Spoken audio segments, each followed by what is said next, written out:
პირველი არხი და იბერია წარმოგიდგენთ.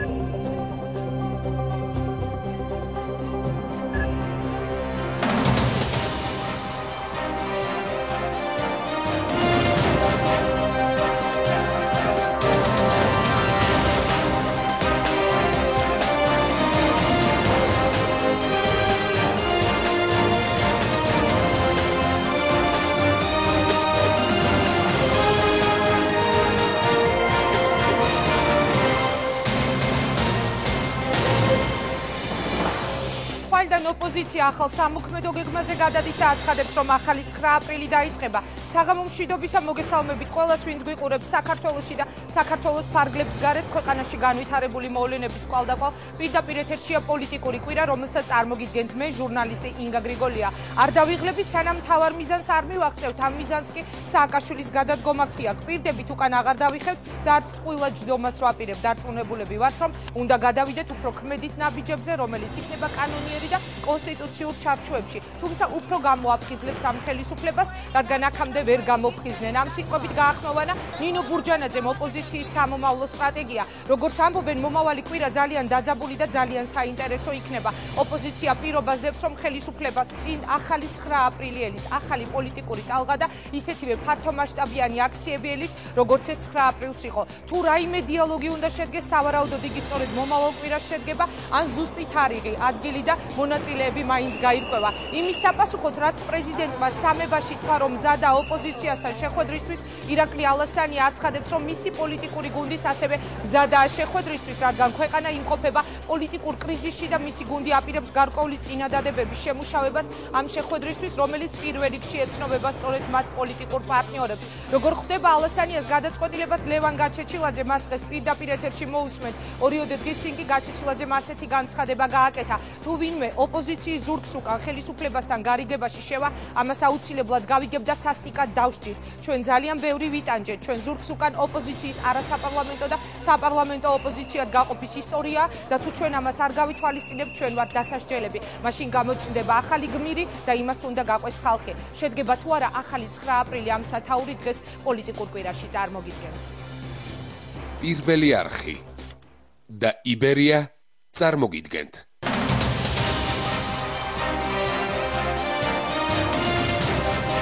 ჭირდება ახალი 9 აპრილი. ეს არის ჩვენი მშვიდობიანი პასუხი მათ იგნორირებაზე. აბა ერთი ვაჩვენოთ, როგორი იქნება ახალი 9 აპრილი. ხალხი პოზიციის დათმობას ააპირებს.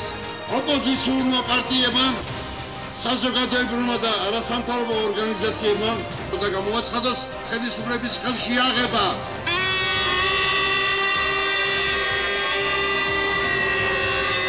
ოპოზიცია ხვალიდან ბრძოლის ახალ ტაქტიკას და ფორმას ირჩევს 25 დღე 9 აპრილიდან. წერდება ეს ოფლის დაბლა და მივახცევ და ძალიან დიდი ხანი შევინარჩუნებთ მას. შევინარჩუნებთ ძალიან დიდი სიყვარული.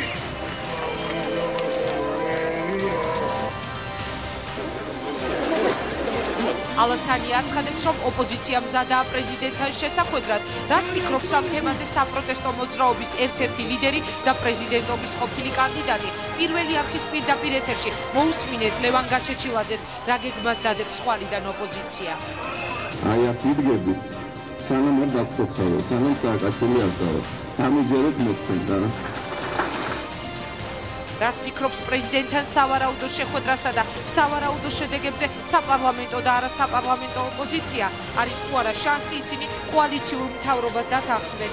ოპოზიცია მზად არის შეხვედრისთვის, ოღონდ ჩვენის მხრიდან იქნება ერთი საკითხი, ეს არის პრეზიდენტის გადადგომა. მოусმინეთ დღეს პოლიტიკურ კვირაში გია თორთლაძეს, როგორია კრიზისის განმუხტვის თორთლაძისეული რეცეპტი.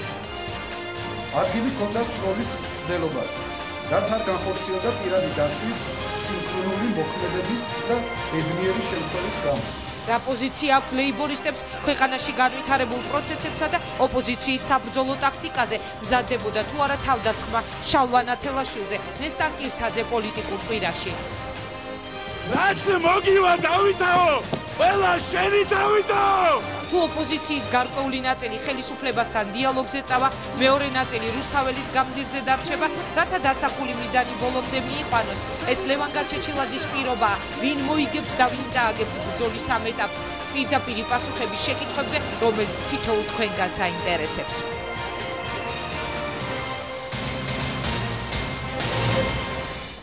ძიმე პოლიტიკური კვირის ბოლოს მოდით ერთად მოусმინოთ საპარლამენტო და არასაპარლამენტო ოპოზიციას, ვინ რას ელის და რა გეგმა აქვს ქვეყნის გამოსაყვანად პოლიტიკური კრიზისიდან. რამდენიმე წუთში ლევან გაჩეჩილაძე და ნესტან კირთაძე იქნებიან ჩვენი სტუმრები. მანამდე კი გადაცემას გახსნის საპარლამენტო ოპოზიცია გია თორთლაძეს ხოს სტუდიაში. ბატონო გია, ძალიან დიდი მადლობა რომ იღებთ მონაწილეობას გადაცემაში. როგორ გზავნებთ? როგორ ხასიათზე ხართ, როდესაც უყურებთ რომ თქვენი ყოფილი თანამოაზრეები, თქვენი ყოფილი მეგობრები ქუჩაში გამოდიან ერთადერთი მოთხოვნით გადადგეს სააკაშვილი, როდესაც ხელისუფლების მხრიდან პასუხი არის ის, რასაც ჩვენ ვხედავთ და როდესაც ამ წუთამდე ჯერჯერობით კიდევ შეუძლებელია გაკეთდეს რაიმე პროგნოზი, რა შეიძლება მოხდეს, რა შედეგით შეიძლება დასრულდეს ეს პროცესები.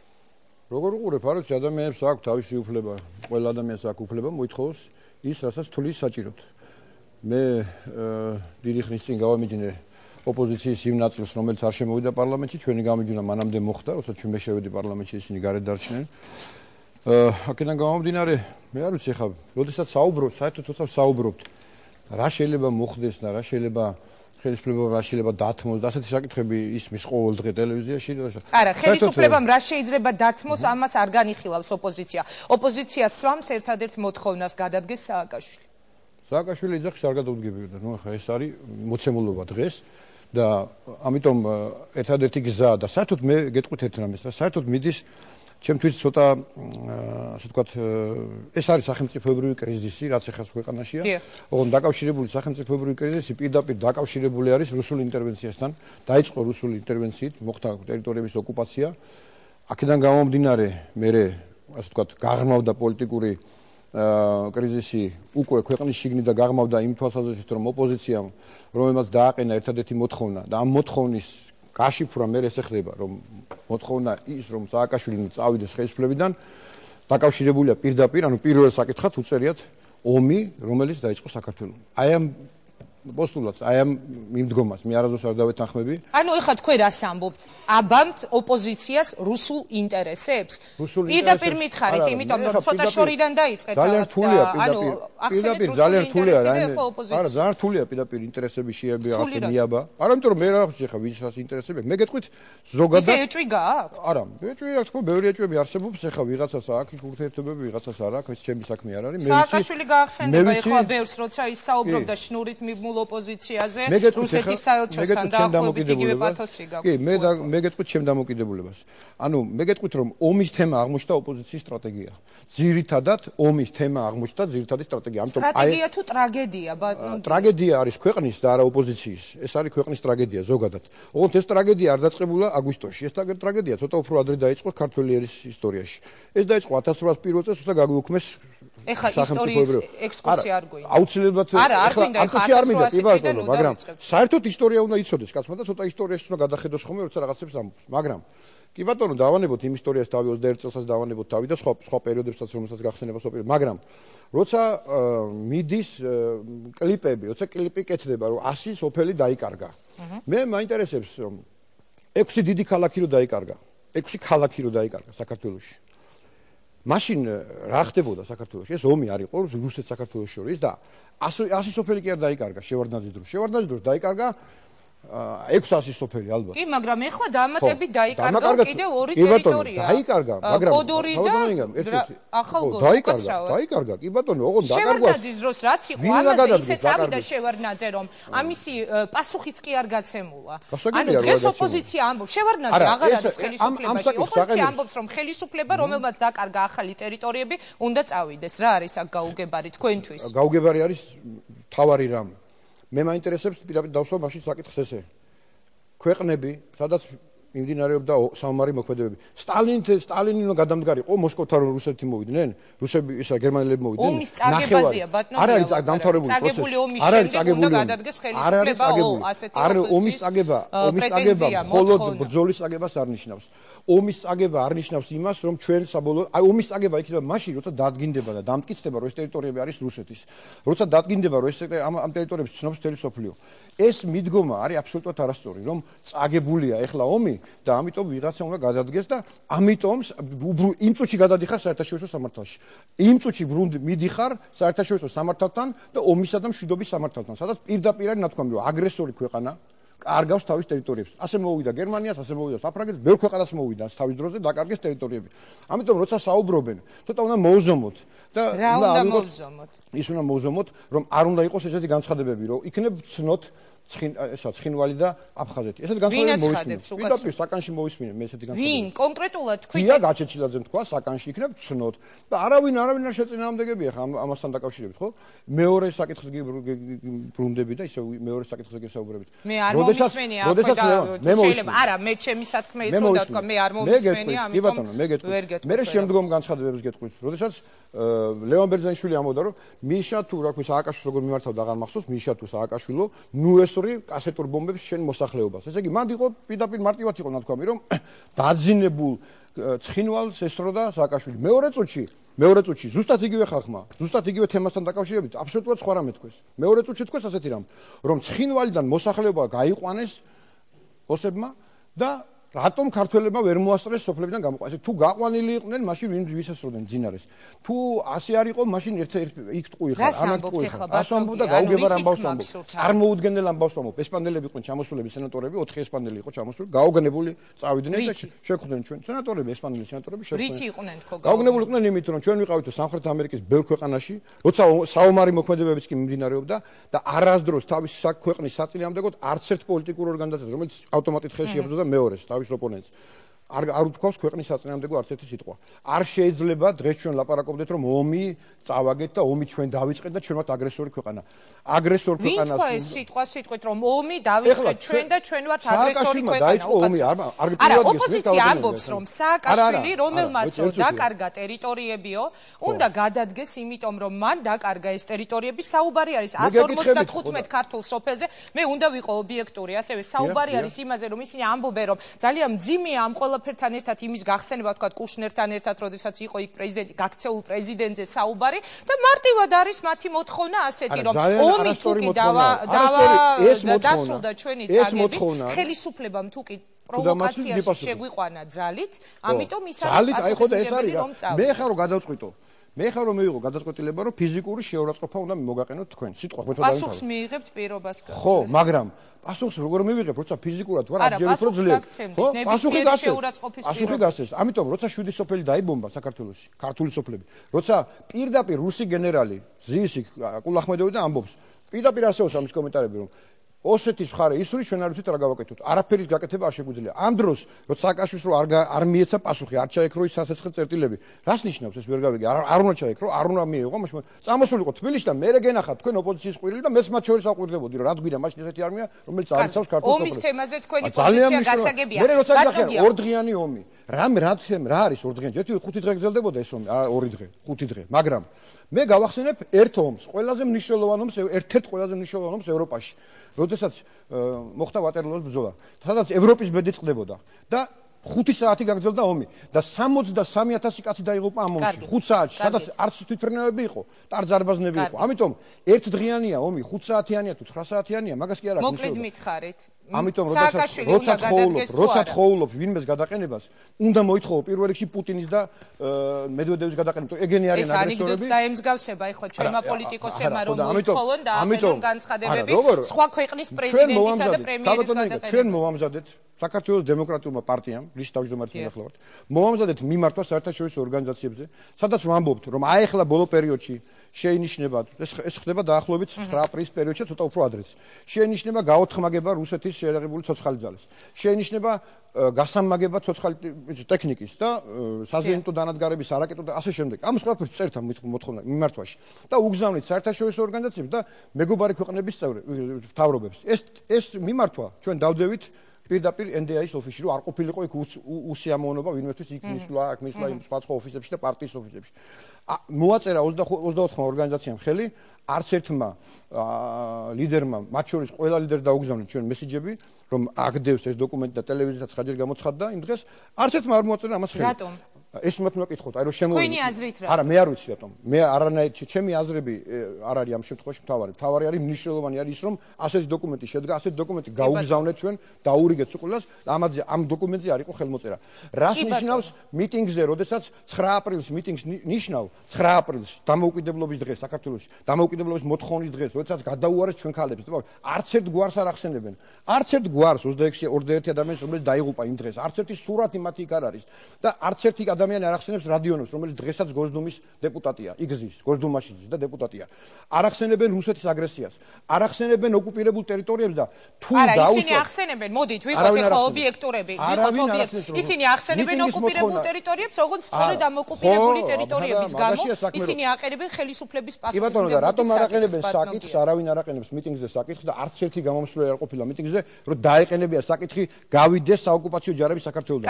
რატომ? არა, რა კარგით? კარგით, არა, უნდა მოვასწრო შემდეგი კითხვისთვის. არა, მე არ ვარ ოპოზიციის წარმომადგენელი, შესაბამისად ეხლა ყველაფერზე პასუხს მე ვერ გაგცემ. სახელმწიფო ინტერესების სფეროს გაეკუთვნება სამი საკითხი. ეს არის ქვეყნის ტერიტორიული მთლიანობა, ეს არის ქვეყნის სუვერენიტეტი, ეს არის სახელმწიფო მოწყობა. აი ამ ორ საკითხთან დაკავშირებით მე ხელისუფლებასთან კითხვა არ მაქვს, იმიტომ რომ ომი დაიწყო რუსეთმა, გადაწყვეტილი იყო 9-ჯერ გამოაცხადეს, ჩვენ ამისთვის ვემზადებოდით დიდი ხანი და მოახდინეს, ისაც უნდა მოეხდინათ.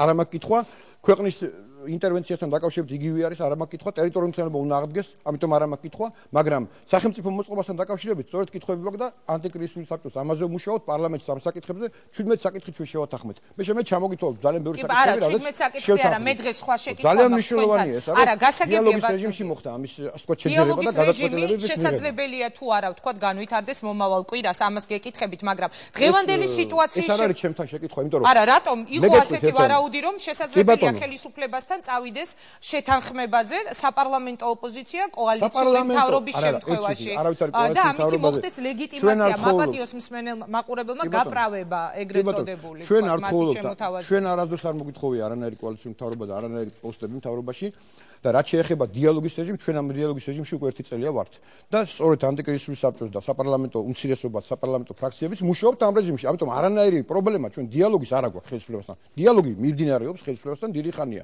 ამიტომ დღეს კი არ ვიწყებთ ამას, დღეს არ ვლაპარაკობთ. მე უბრალოდ ერთი რამეა თქვა, საერთოდ ოპოზიციის ცნება, ოპოზიციის გაგება ჩვენებურად, ქართულად რაღაცა 91-12 წლებს უკავშირდება. ესე იგი იქიდან მოყოლებული საერთოდ შეიცვალა აზროვნება რა არის ოპოზიცია. ოპონირება არ ხდება. იმიტომ რომ ოპონირება უნდა ხდებოდეს კონკრეტულ საკითხებზე. ოპონირება უნდა ხდებოდეს დიალოგის საფუძველზე, დიალოგის საშუალებით, დისკუსიის საშუალებით, გვალიმაგის საშუალებით, დებატების საშუალებით და არა. კი, მაგრამ თუ კი ეს ადამიანები არ მიდიან მათ მოთხოვნებზე, თუ კი არა, მათი მოთხოვნა არის უნდა წავიდეს სააკაშვილი რა. აი ამ პერიოდში 9 აპრილის მერე და მანამდეც მოვისმინე 3-4 გამოსვლა სააკაშვილის, მოვისმინე ბაქრაძის რამოდენიმე გამოსვლა, მოვისმინე ყველა კომიტეტის თავმჯდომარე. შემოთავაზებული იყო ეკონომიკური კრიზისი, სოციალური თემატიკა, არა, ბატონო, ყველა თემაზე ვისაუბრებ. სახელმწიფო მოწყობა, მაგრამ არა ის არსებითი, რასაც ეს ხალხი ითხოვს ქუჩაში გამოსული. ეს იყო ერთ-ერთი გამომსვლელი, ასე თქვა, შეთავაზება და მაშინ თუ თქვენ ეს არ მოგწონთ და ბევრჯერ იყო ასეთ ლაპარაკი.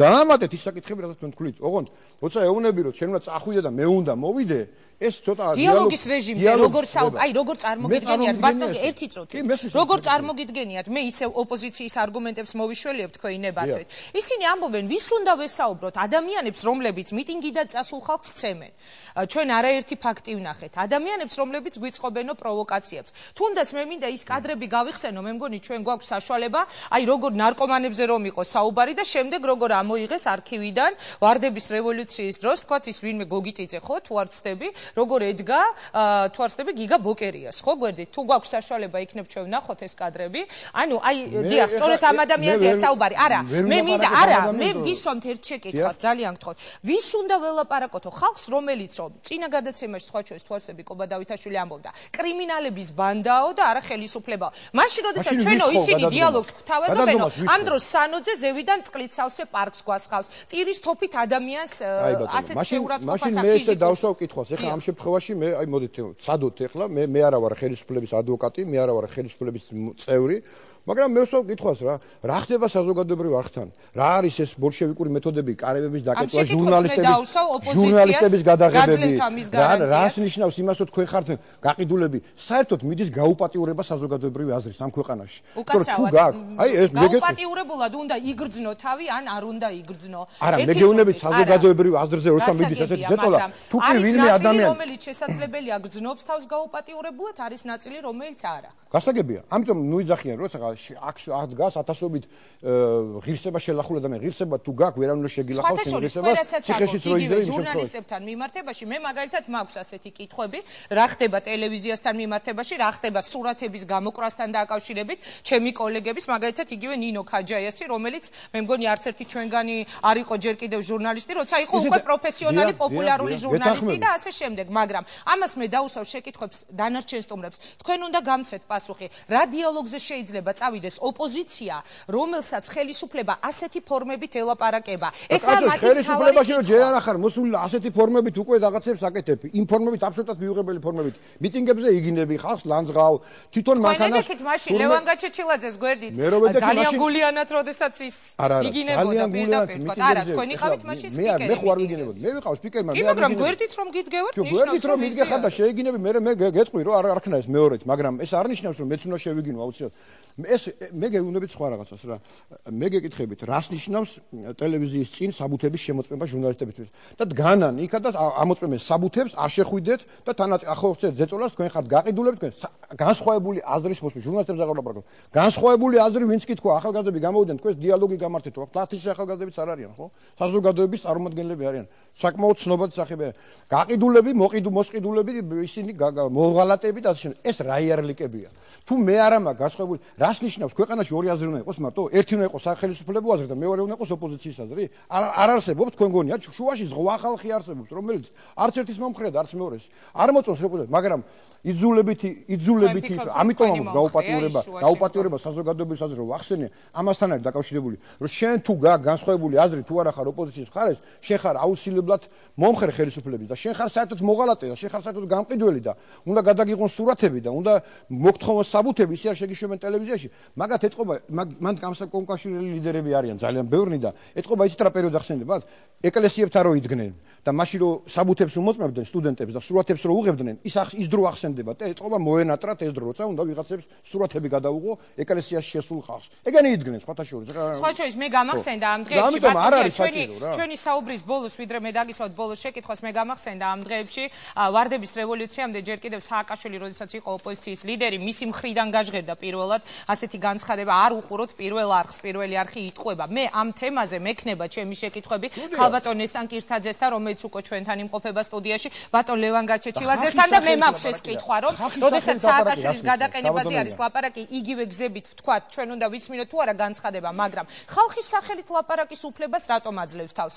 ის ხალხი, ვინც იქ დგას, არის მათი მომხრე. ის ხალხი, ვინც იქ დგას, მათ უჭერს მხარს. ამიტომ მათი სახელით ლაპარაკობენ. მე გეტყვით თქვენ ხალხის სახელით რებია მომხდარი. 1922 წელს, როცა ამბროსი ხელაიამ გაუგზავნა გენუის კონფერენცია საფრანგეთში, გაუგზავნა მოთხოვნა რომ ოკუპანტება დატოვონ საქართველოს ტერიტორია, დაიჭირეს და მივიდა უამრავი ხალხი სასამართლოსთან და ამბროსი ხელაიას და კალიტრატე ცინცაძის მათ შორის დაპატიმრებას და სამ კაცრად გასამართლებას თხოვობდა ხალხი. მაშინ ილია ჭავჭავაძე 1906 წელსავლაბრის ბიბლიოთეკის გახსნის დროს რომ მივიდა, ხალხის სახელით მიუწვდნენ იქ მუშები და ქვებით მიდან ჩაკოლავდნენ და უკანაკარებიდან გააპარა. მაშინაც ხალხი 70 წელი მიდიოდა ხალხის სახელით ხრეტა ხალხის. ამიტომ ხალხის სახელით ლაპარაკი. ხალხის დახრეტაზე რომ ამბობთ, მაშინ სულ ახლო წარსულს გაგახსენებთ, გუშინ იყო ზურაბ ბაზაგაშვილის 3 წლის თავი. მაშინ მე შეგახსენებთ გუშინ ელფაქტს. არა, უკაცრავად, მაგრამ მე არ გამომივიდეს ისე რომ მე ვიცავ თქვა ოპოზიციას. მე არ ვიცავ არავის, მე უბრალოდ ის ბიჭები, ვისი სურათებიც იქ არის გაკული მიტინგზე, არის სიმბოლო ამ საპროტესტო გამოსვლების. რაღაცა ილია ჭავჭავაძის დროს მივდივარ ჩვენს რეალობაში. გუშინ იყო ამ ბიჭის გუშინდელ დღეზე გადავალ, სამეგრელოში ისინი ოპერაციები ტარდებოდა და ზოგიერთები ხელმძღვანელობდნენ ამ ოპერაციებს. და დადიოდნენ. ზოგიერთები პირდაპირ გეტყვით გია ყარყარაშვილი და გოგა ხაინდრავა დადიოდნენ იქ სამეგრელოში და ტარდებოდა დამჟელი ოპერაციები. რატომ მაშინ არ უნდა ლაპარაკობდა ამ თემაზე? თბილისში რომ მიტინგები იხვრიტებოდა და ზოგიერთი დეპუტატები ეხლა იქ მერე შევიდნენ შევარდნაძის დროინდელ პარლამენტში. რატომ არავინ არ დასვა ეს საკითხი? თუნდაც გამყრელები და თუნდაც ახლები და თუნდაც მემარჯვენე ვინც იყვნენ იქა. რატომ არ აყენებდნენ? ბერძენიშვილები იყვნენ იქა. რატომ არ აყენებდნენ საკითხებს? უსუფაშვილი იყო პირდაპირ სახელმწიფო მრჩეველი შევარდნაძის და მიტინგები ქუჩაში ხრუტებოდა და არჩევნები რას ამბობთ ეხლა რომ უსუფაშვილი ურჩევდა შევარდნაძეს? მე არცი რას urჩევდა, მაგრამ მაშინ რატომ იდექით მათ გვერდით არა, რატომ იდექით და მოთხოვნები ქონდა კონკრეტული წელიწად ნახევრის წინ თქვენ არ გახსოვდათ რომ ეს ხალხი მაშინ იმ კარგად მახსოვდა. ოღონდ ვინც მოითხოვდა საარჩევნო სისტემის შეცვლას, ვინც მოითხოვდა რომ 100 ყოფილიყო 50-ზე, ვინც მოითხოვდა რომ აფხაზეთისთვის და სამაჩაბლოსთვის დაეტოვებიათ, ცხინვალისთვის დაეტოვებიათ 3 მანდატი, აი იმისთვის შიმშილობდი. თხოვლობდით ვადებში არჩევნებს და არაფერ განსაკუთრებულს არ თხოვლობდით. თხოვლობდით ამ მოთხოვნებში ვის დადგებოდა, ჩემ გვერდზე დადგებოდა, რა პრობლემა, არაფერი პრობლემა არ იყო. ამიტომ მოთხოვნებში შეიძლება ერთიანობა არსებობდეს. ოღონდ ეს მოთხოვნები უნდა იყოს, არ უნდა იყოს გიჟური მოთხოვნა, ეს უნდა იყოს მოთხოვნები, რომელთაც გიჟურია მოთხოვნა, სააკაშვილის წასვლაზე და მებოლო კითხვას დაგეუბნებით. ეს მოთხოვნა არის გიჟური მხოლოდ იმიტომ, მხოლოდ ერთადერთი მიზეზის გამო, როდესაც პირდაპირ რუსეთის ომს, რუსეთის აგრესიას აბრალებს საქართველოს ხელისუფლებას და ამ შემთხვევაში აკანონებს საქართველოს ტერიტორიის დაკარგვას. მე წინა იმაზე როცა ვიყავი თქვენთან, სიტყვები ჩემი გამოსვლა დავამთავრე ბისმარკის სიტყვებით. ეხლა მინდა დეგოლის სიტყვებით დავამთავრო. დეგოლმა თქვა ასეთი რამ, ძალიან მნიშვნელოვანი სიტყვები თქვა. როდესაც დგება საკითხი სახელმწიფო ინტერესებსა და ამომრჩეველს შორის, მე ყოველთვის ვაკეთებ სასახელმწიფო ინტერესების სასარგებლო გაწყვეტილებას. ეს თქვა დეგოლმა და მე ასე ვცხოვრობ და მე ესე ვფიქრობ, რომ ეს არის ჩემთვის თავარი. სახელმწიფო ინტერესები და არა ის ვინ მოვახვალ ხელისუფლებაში, ვინ რას ივაჭრებს და ვინ როგორ ივაჭრებს და ვინ რა ტალღაზე როდის მოვა და რასად მოვა. პრობლემები აქვს ქვეყანაში ძალიან ბევრი, ამ პრობლემებზე უნდა ვილაპარაკოთ, ეს პრობლემები გადასაწყვეტია, ოღონდ ამ ფორმით რომ ეხა ჟურნალისტები არ შეუშვან და 1000 რაღაცები მოხდეს ამ ფორმით. ანუ უნდა შედგეს დიალოგი, ეს არის გია თორთლაძის მოსაზრება. მე დიალოგის რო უნდა შედგეს, ქალბატონინგა, ამას ვადასტურებს საქმით, მე ვარ დიალოგში დიდი ხანია და საკითხებს. დიდი მადლობა. წარმატებები მინდა გისურვოთ და ქალბატონ ნესტანს თხოვ სტუდიაში. სულ ვცდილობ ხოლმე რომ რაღაც პაწაწინა დებატები მაინც გამომივიდეს. ქალბატონ ნესტან, რას უპასუხებდით გია თორთლაძის აი ამ გამოსვლას და მე მას დავემშვიდობები და თქვენთან განვაგრძობ საუბარს. საღამშვიდობის ზინგა, საღამშვიდობის გია, ყველას აქვს უფლება გქონდეს თავის პოზიცია, მაგრამ ისმენდი მე გიას პოზიციას და მართალი გითხრათ, ბევრ საკითხთან დაკავშირებით უბრალოდ გული მეტკინა და მე ამას. რაზე მაინც და გაუშვე ბატონ გიას. ასე არ შეიძლება. დიდი ქართული ტრაგედია, რომელმაც ქართლს ამოაჭრა გული გია. ვინ ამოაჭრა ქართლს გული? შევარდნაძემ ამოაჭრა ქართლს გული. შევარდნაძემ დააკარგა ცხინვალი, შევარდნაძემ დააკარგა. ახლა შენი ლაპარაკე რამდენი შეგეძლო ლაპარაკება, ასე არ შეიძლება რუსთაველის გამზერზე გამოსული ხალხის შესახებ ასე ვილაპარაკოთ. ხალხსა მე საქმე არ მაქვს ამ შემთხვევაში. თავარი არის გია. ხალხს ჭირდება პრობლემის გაწყვეტა და არა ბურჯანაძის მოსვლა ხელისუფლებაში. შენი ურთიერთობა არ არის პრობლემა, ჩვენ ყოველთვის გვექნება ურთიერთობა, მაგრამ თავარია რეალურად შევაფასოთ ეს პრობლემები. რეალურად უნდა შევაფასოთ. ხალხი რატომაც არის გამოსული, ის პრობლემები უნდა გადაწყვეტოთ და არა ხელისუფლებიდან მოხსნილი და წამოსული ხალხი. ეს ჩვენ ნამდვილად არ გვაქვს. დიდი მადლობა. წარმატებები ბატონ გია, კარგად გრძელდებოდეთ. მე ვემშვიდობები გია თორთლაძეს, ქალბატონ ნესტან გთხოვთ დაიკავოთ თქვენი ადგილი. მაშასე თქვენ მოისმინეთ საპარლამენტო ოპოზიციის პოზიცია, ასე ვთქვათ, ქალბატონ ნესტან მოდით განვაგრძობ.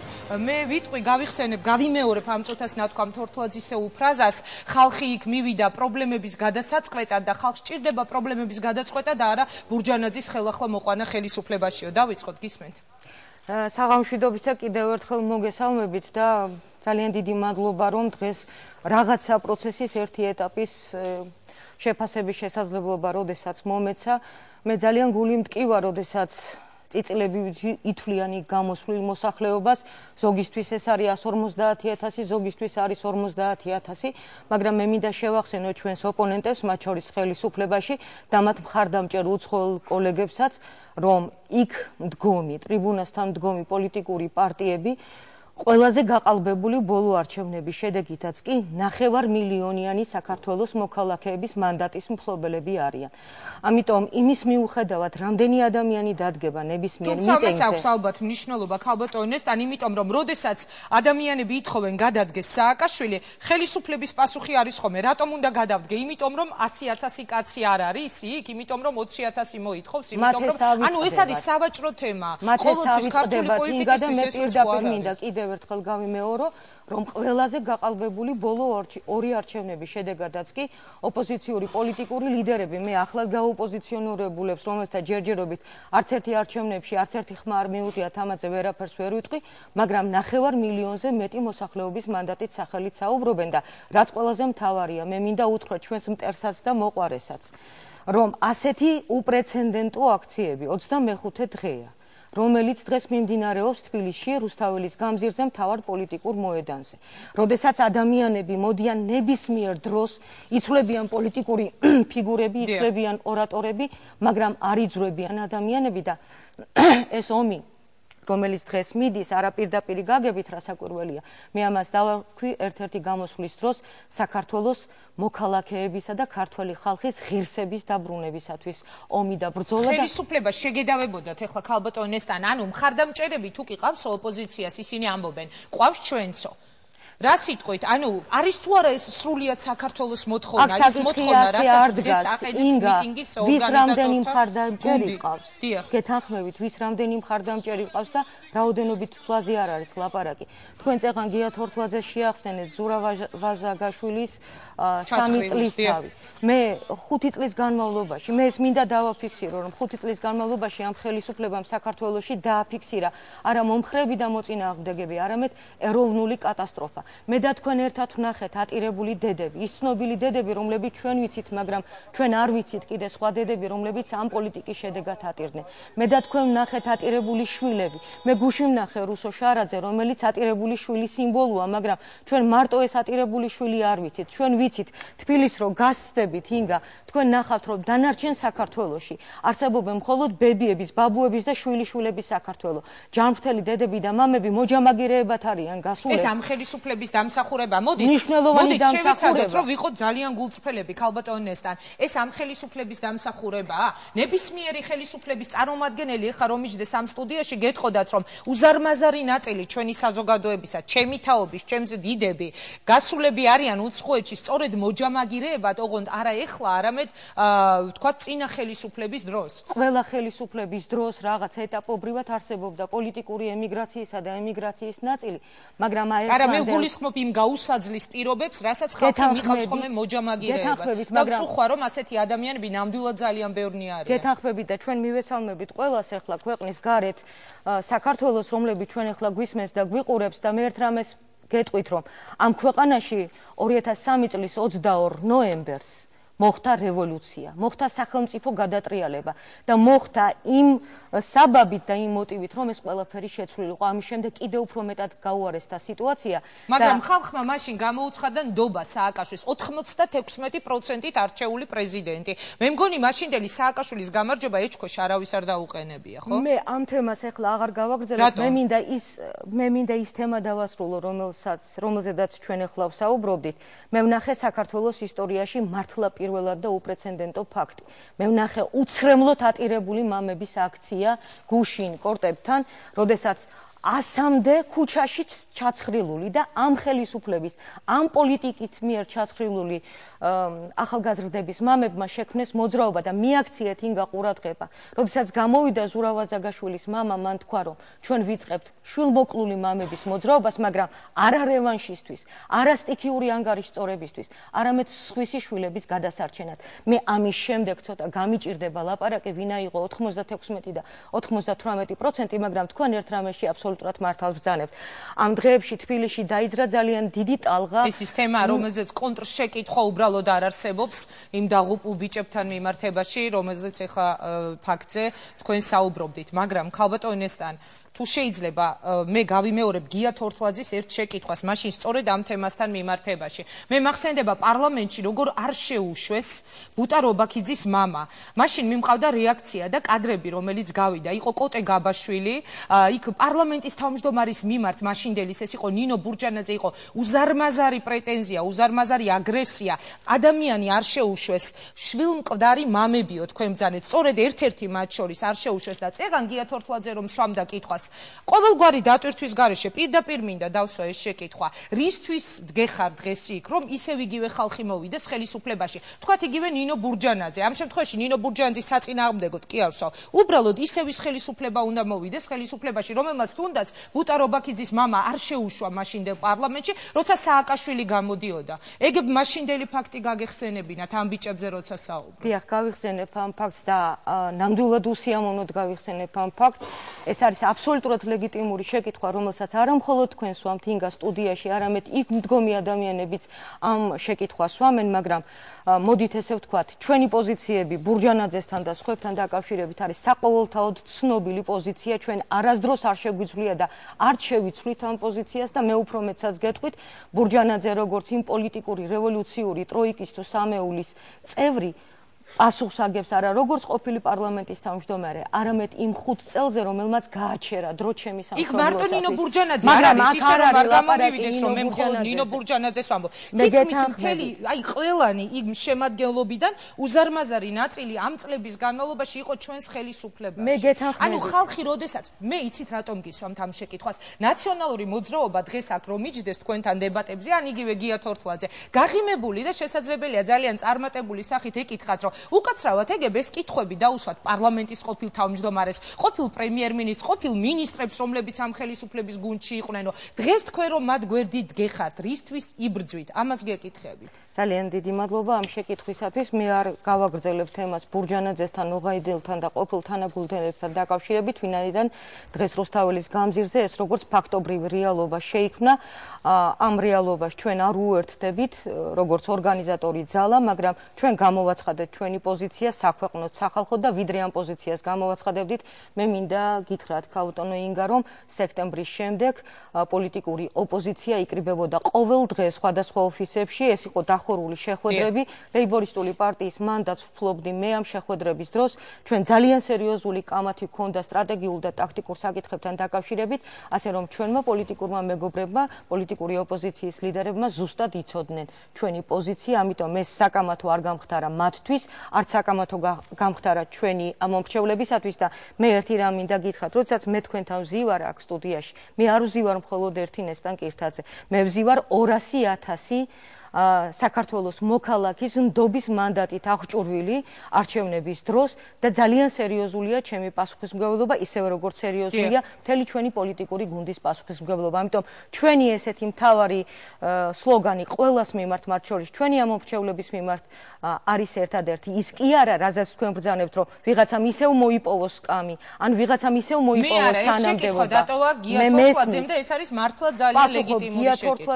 პასუხობ იმ ადამიანებს, რომელსაც ძალიან ბევრი შეკითხვა აქვს, თუნდაც იმ მოედანზე, მაგრამ ეს არ ცვლის მთავარ პრობლემას, რასაც ქვია ხელისუფლების შეცვლის აუცილებლობა, მაგრამ მე თქვენ გეუბნებით, რომ ჩვენი მთავარი ყველას მიმართ, ყველა მისამართით გაისმა ასეთი, რომ ჩვენთვის მთავარია ნებისმიერი პროცესის დროს გამარჯვებული გამოვიდეს ქართველი ხალხი და საქართველოს მოსახლეობა. იცით რა, ამას გააკეთებს ამ განცხადებას ყველა პოლიტიკოსი, არ მიწყინოთ ქალბატონო ნესტან, მაგრამ ნებისმიერი პოლიტიკოსი საუბრობს ხალხის სახელით. აი წეგან გიამაც ეკითხა, რატომ საუბრობენო ხალხის სახელითო.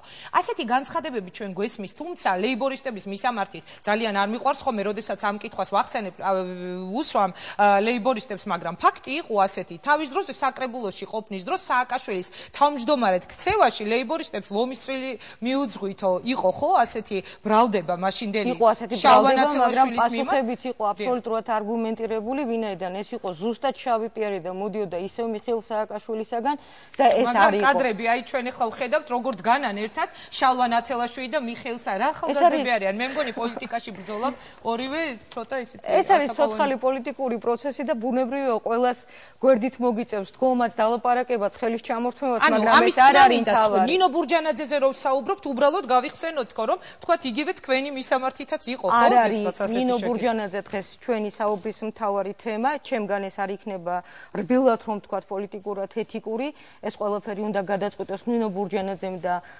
ხალხმა, როდესაც დადგება თავისუფალი არჩევნები, ჩვენ დღეს სრულიად სხვა რაიმეზე ვსაუბრობთ, ჩვენ ვსაუბრობთ იმ პრობლემებზე, რომელიც დგას ქვეყნის წინაშე და ეს არის ძალიან მძიმე პრობლემა. ასევე გეთანხმებით, ძალიან მძიმე პრობლემებია ჩვენს ქვეყანაში. ძალიან სასტრაფოდ გამოსაყვანია ქვეყანა პოლიტიკური კრიზისიდან, მაგრამ ასევე არ უყვარს ხოლმე ოპოზიციის არც ერთ ლიდერს შეკითხვა, როდესაც მას სვამს ჟურნალისტი ასეთი სახით.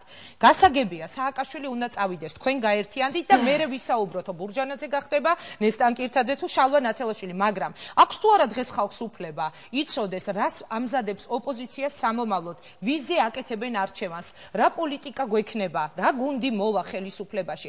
აი წეგან გია თორთლაძე ამბობდა, არისო ერთი ხელისუფლების მომხრეთა ნაწილი, არის ოპოზიციის მომხრეთა ნაწილი და შუაში კიდევ არიან ადამიანებიო. ამ შემთხვევაში მე მინდა მას დავეთანხმო. ნამდვილად ბევრ ადამიანს ვიცნობ, დღეს არც იქით რო არის და არც აქეთ, მაგრამ ამ ხალხს ხომ უნდა აუხსნას ოპოზიციამ, ვინ იქნება, რა იქნება, რას გვთავაზობთ იმისთვის, რომ გვერდში დაგიდგნენ დღეს სააკაშვილის გაცილებაში სახლში.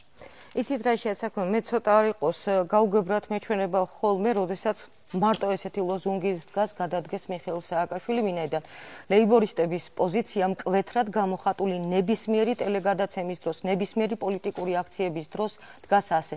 ჩვენ არასოდეს არ ვისურვებთ და არასოდეს არ დაუჭერთ მხარს ერთი პერსონით მეორე პერსონით ჩანაცვლებას. ჩვენ გვინდა რომ შეიცვალოს ხელისუფლება მაშა სადამე, შეიცვალოს საგარეო პოლიტიკური კურსი და ეს არ არის ვექტორისა და მიმართულების საკითხი, ეს არის ეროვნული სახელმწიფოებრივი ინტერესებიდან გამომდინარე რეალური საგარეო კურსი, რომელიც ჩვენ შეგვიქმნის მინიმუმ მშვიდობას და მაქსიმუმ ჩვენს სამშვიდობო სამეზობლო პოლიტიკას და იცით საიდანაც მიმყავს საუბარი. მეორე საკითხი ეს არის მკვეთრად გამოხატული საშინაო პოლიტიკა, რომელიც ქვეყანაში აღადგენს სოციალურ წონასწორობას. ეს არის თავისუფალი არჩევნები და ეს არ არის იდეა. ეს არის ის შინაარსი, როდესაც საქართველოს მოქალაქეს ექნება თავისი სუვერენული ნება, თავად აირჩიოს ხელისუფლება და რაღაც იმპორტირებული პოლიტიკის შედეგები არ იყოს რომელიმე პოლიტიკოსი თუნდაც კარგად არა, ეს არის პროგრამა, ეს არის მესიჯი, რომელსაც ჩვენ ვთავაზობთ ჩვენს ხალხს. ჩვენ ჯერ არა ვართ ხელისუფლებაში მოსული. ჩვენ ვართ ყველაზე მთავარი ოპოზიციური ძალა თანაგუნდელებისაგან განსხვავებით, გაოპოზიციონერებულებისაგან განსხვავებით, რომლებიც უკვე 15 წელიწადია ვიბრძვით იმისათვის, რომ მოვიდეთ ხელისუფლებაში და მოვიძეთ არა ჩვენი გამარჯვებისათვის, არამედ ის არაჩვეულებრივი ეროვნული სოციალური პოლიტიკა, რომელიც ჩვენ გვაქვს. შალვა სხვათა შორის ეს ახალი არ არის ალბათ, მართლაც წლების განმავლობაში იყო, ყოველ შემთხვევაში ხშირად საუბრობენ ხოლმე ამაზე, მის პოლიტიკურ გუნდთან ერთად უსამართლოდ დაჩაგრულიო თითქოს არჩევნების შედეგებთან მიმართებაში.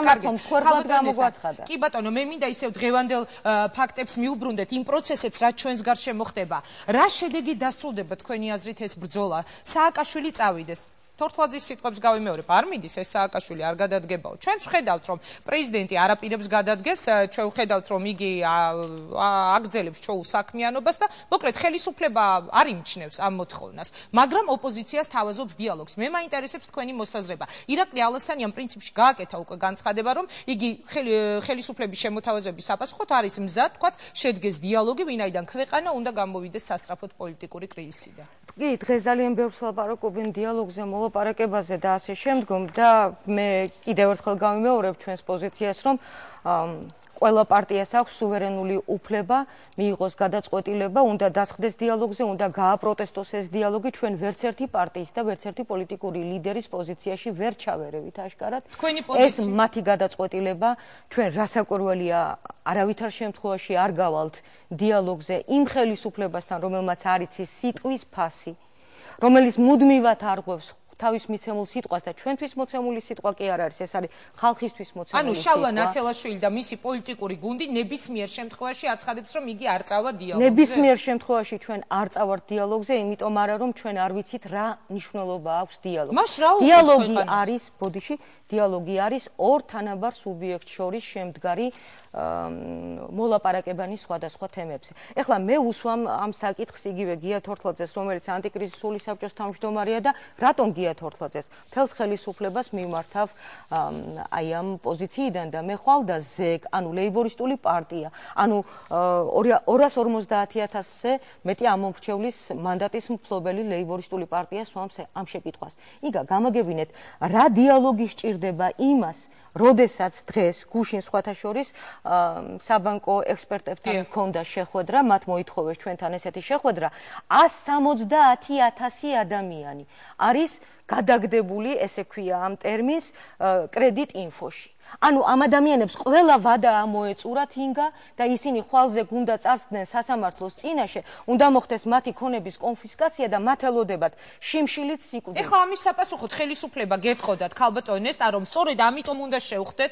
სწორედ ამიტომ უნდა ვილაპარაკოთ ეკონომიკურ დეტალებზე, ეკონომიკურ კრიზისზე. არა, მე ძალიან კარგად ვიცი, დარწმუნებული ვარ, რომ ეს იქნებოდა მათი პასუხი. თუ კი თქვენ გადარდებთ ამ ადამიანების ბედი, აი ჩვენ ხო ვამბობთ, რომ სწორედ სოციალური, ეკონომიკური თემები არის დღეს უფრო მეტად მნიშვნელოვანია, ვიდრე ის, რასაც თქვენ ითხოვთ. ანუ მე რასაც ვამბობ, ეხლა მინდა რომ ეს აზრი დავასრულო და მე ხელისუფლებისაგან პირველი და პრემიერ-მინისტრისაგან მინდა მოვისმინო ეს მოსაზრება. რაღაც პროპაგანდისტული მანქანა ყოველდღე თითქოს ესეთი პიონერული სალმით რო გვესალმება და გვეუბნება რომ ამერიკელები გვიგზავნიან კიდევ 1 მილიარდს 250 მილიონს. დასხედით თქვენ, კარგო ადამიანებო და უთხარით იმ ამერიკელ მეგობრებს, რომ ამ ყველაფრით გამოისყიდით ამ ადამიანების საბანკო ვალებს და შემდეგ გრძელვადიანი წესით მათ დაუბრუნდებათ, ესე ვთქვათ, შესაძლებლობა იმისა, რომ ქონება არ გაუნადგურდეთ და შიმშილით სიკვდილის წინაშე არ დადგნენ. ამას რა დიალოგი სჭირდება? ანდა მე ვაგრძელებ ისევ პრობლემებზე საუბარს. გუშინ წინ გამოაქვეყნა ევროსასამართლო ადამიანის უფლებათა დაცვის ევროსასამართლომ მონიტორინგის დასკვნები. ჩვენთან რო სტრასბურგის სასამართლოს ეძახიან. მთელი ევროპის მასშტაბით ინგა საქართველოს მოხსნა რეკორდული პირველი ადგილი. ყოველი 2000 ადამიანიდან ერთი ევროპის სასამართლოს მიმართავს საკუთარი სახელმწიფოს წინააღმდეგ. გუშინ დაჯდა ასევე საინტერესო ინფორმაცია, საინტერესო კი არა, ტრაგიკული ინფორმაცია მიგრაციის საერთაშორისო ცენტრიდან. აი ამ წუთში, როდესაც მე და თქვენ ვსაუბრობ, უკვე 10000-მდე პეტიცია სხვადასხვა ქვეყნებში ჩვენი მოქალაქეების რომ ითხოვენ უცხოეთის თავშესაფრებს. აი ეს უბედურება სჭირს ქვეყანას და კიდევ უფრო დიდი უბედურება. და დიალოგზე რომ წასულიყო, თქვათ იგივე თქვენი პოლიტიკური ძალა და ეს თემები რომ დაგეყენებინათ, ან გნებავთ სულ სხვა თემები კიდევ. მე მაგალითად გუშინ ციხიდან დამიკავშირდեմ, თქვა რატომაც არა ვიტყვი, უბრალოდ იმედი მაქვს მათ პრობლემები არ შეექმნებათ, იმიტომ რომ დარწმუნებული ვარ, მათ ჰქონდათ ტელეფონით სარგებლობის უფლება. ვესაუბრე შალვა რამიშვილს, დამირეკა რაღაც თემებზე ვისაუბრეთ, ვესაუბრე შემდეგ თემურ ჟორჟოლიანს და მათგან წამოვიდა ასეთი კითხვა, რომ კი, მაგრამ თუ კი ხელისუფლებას სურს, რომ თქვათ რაღაცა დიალოგი შედგეს პირველ რიგშიო, რატომ არ აგვარებს თქვათ იგივე იმ ადამიანების პრობლემას, გულისხმობ პოლიტპატიმრებისო, რომელთა სიაც მოხდა სახალხო დამცველის ანგარიშიო. ანუ არის მთელი რიგი თემები, რომელზეც ღირდა დამჯდარი იყო ეგებ ოპოზიცია ხელისუფლებასთან, იგივე იმ ადამიანებთან დაკავშირებით, ვინც არიან დაპატიმრებულები, იგივე იმ ადამიანებთან დაკავშირებით, ვინც ამას აპროტესტებენ ევროსასამართლოში და ასე შემდეგ, ქალბატონესთან. ანუ დიალოგის არა დიალოგზე რას ნიშნავს? ამითი ვინ ზარალდება? ხალხი თუ ხელისუფლება? მე გეთანხმებით, ამაში არის გარკვეული ლოგიკა, მაგრამ ჩვენი მთავარი მიზანი არის, რომ შეიცვალოს ხელისუფლება, ეს არ ნიშნავს ერთი ადამიანის შეცვლას, უნდა შეიცვალოს სახელმწიფო იდეოლოგია, უნდა შეიცვალოს საშინაო და საგარეო პოლიტიკა და მთლიანად პრაქტიკულად უნდა მოხდეს სრულიად ახალ რეჟიმში ქვეყნის სვლა. რაც შეეხება პატიმრებთან დაკავშირებით, ორიოდე სიტყვა ძალიან მოკლედ 2 წუთი დაგვრჩა ქალბატონეს, და მე მინდა ბატონ შალვაზე დაგისვენ ბოლოს. ამ 2 წუთს გამოვიყენებ და როდესაც ტელევიზიები, სხვადასხვა არხები და მათ შორის იგივე პირველი არხიც ცარიელ საკნებს აჩვენებს ხოლმე ძალიან ხშირად და სხვათა შორის ეს ვინც მოიგონა ძალიან სიმბოლური და კარგი რამ გააკეთა, იმიტომ რომ პრაქტიკულად ციხეების ქვეყანა არის საქართველო, მაგრამ თქვენ დალოცულებო ამ ცარიელ საკნებს რო აჩვენებთ ხოლმე, ესე მიზან მიმართულად. აბა შეიხედეთ ციხეებში, სადაც 25000-ზე მეტი პატიმარი ზის, არა მხოლოდ შალვა რამიშვილი და ბევრი ჩვენი ნაცნობი, არამედ ბევრი ჩვენი კონკრეტულად იყო ამ ადამიანებთან ჩემი საუბარი და მიაქციეთ ინგა ყურადღება და დაუსვით ეს შეკითხვა ხელისუფლების წარმომადგენლებს. 25000 პატიმარია, ორჯერ 25000 საპროცესო შეთანხმებით არის. 5ჯერ 25000 მათი ოჯახის წევრებია. ესე იგი, ნაპატიმრობის ცნობა ამ საქართველოში რამდენს აქვს და ეს ხო სამომავლოდ უპერსპექტივო ადამიანებად ითვლებიან. აი ეს არის უბედურება. ამ თემებზე გვაქვს ჩვენ სასაუბრო. ამ თემებზე აგორდა ეს ამოდენად ალღა ადამიანები. რამდენადაც ვიცი, უკვე მერიასთანაც უნდა დაიდგას, ასეთი არის ოპოზიციის გეგმა. ქალბატონო ნესტან, მე მინდა ბოლოს შეკითხვა დაგისვა და სტუდიაში უკვე ლევან გაჩეჩილაძე შემოვა. შალვა ნათელაშვილზე მოხდა თავდასხმა, გაკეთდა ასეთი განცხადება ლეიბორისტული პარტიის მხრიდან. რატომ? რა ეჭვიგა? არა თუ ლეიბორისტული პარტიის მხრიდან გაკეთდა ეს განცხადება. უბრალოდ ვამბობ, რომ პირველად ჩვენ გავიგეთ სპეციალურ ბრიფინგზე ამას. ჩემთვის ეს იყო კიდევ ერთი ახალი ტრამვა, თუმცა ამას უკვე მივეჩვიეთ, რომ მონადირეები ვით და როგორც ნადირებს ისე დაძდევენ ამ ქვეყანაში, არა მხოლოდ რიგით ადამიანებს, არამედ პოლიტიკურ ლიდერებს. ჩემთვის იყო მეორე შოკი, როდესაც გამომძიებლები მოვიდნენ და თქვეს, რომ ჩვენ ვიცით, ვინ იყვნენ ესენი და კითხვაზე პასუხი იყო ასეთი, რომ თავდაცვის სამინისტროს სპეცნაზი და ჩემთვის იყო მესამე შოკი, როდესაც პირველად მართლა ხელისუფლება ავიდა ირიბ თვითაღიარებაზე და გააკეთა განცხადება თავდაცვის სამინისტროს სპეცნაზთან დაკავშირებით. მე მივმართავ ხელისუფლებას, რომ გარდა რეპრესიული მექანიზმებისა, სახელმწიფოს აქვს სამეურვეო მექანიზმები და მიხედონ ამ სიტუაციას და სულ 9 წუთი მინდა დავიკავო. მე ამავდროულად მინდა მიმართო ძალიან ფართო საზოგადოებას, რომელიც ახლა ჩვენ გვისმენს. ელიას მთაზე თბილისში არის ყოვლადწმიდა სამების საკათედრო ტაძარი. და თქვენ ყველამ ძალიან კარგად იცით, ქვეყნის შიგნით და ქვეყნის გარეთ, რომ რა დიდი სიმაღლე აქვს მას, რა დიდი სიდიადი აქვს მას და რა სიღრმე აქვს მას. და იცით, კათოლიკოს პატრიარქმა ილია მეორემ ამ ტაძარს დაარქვა ქართველი ხალხის ავტოპორტრეტი. ესე იგი, თქვენი ავტოპორტრეტი და ქართველი ხალხის ავტოპორტრეტი. მე მინდა გთხოვოთ ყველას, რომ ამ სიმაღლით, ამ სიდიადით და ამ პასუხისმგებლობით ვიბრძოლოთ იმისათვის, რომ მართლაც მშვიდობიანად კონსტიტუციურად შეიცვალოს ხელისუფლება და სრულიად ახალი ეტაპი დავაყენოთ ჩვენი ქვეყნის ისტორიაში. დიდი მადლობა. ძალიან დიდი მადლობა ქალბატონ ესტან, მთელი გულით გისურვებთ წარმატებებს. ნახვამდის. ძალიან დიდი მადლობა. მაშინ ასეთი არის ლეიბორისტების პოზიცია. ისინი აცხადებენ, რომ დიალოგზე არავითარ შემთხვევაში არ წავლენ. მოახერხებს თუ არა ოპოზიცია ხელისუფლებას ახალი ტალღა აუგოროს. გადაცემას რამდენიმე წუთში განაგრძობს ლევან გაჩეჩილაძე. სულ მოკლე რეკლამის შემდეგ ჩვენ პირდაპირ ეთერში ვართ.